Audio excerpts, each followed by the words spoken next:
Mag-shortcut tayo guys.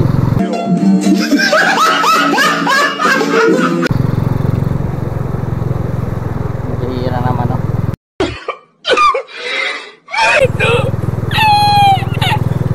Nagwawagol-wagol na. Shoutout nga pala kay kuya na willing magbigay ng gulong ng Maxxis brand. So medyo nakakaya naman kasi kumbaga first time natin may nag-o-offer ng ganun na libre daw. So medyo nakakaya. So hintayin na lang natin magkaroon tayo ng budget.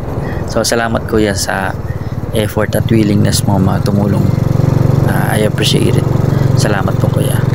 So dito magpapabulkit lang muna tayo guys.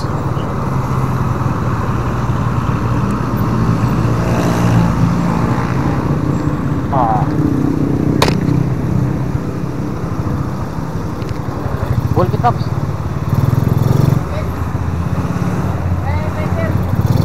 Ito talaga yung disadvantage guys kapag hindi tubeless yung front. Dito tubeless tayo. Sa front hindi. Ay nako.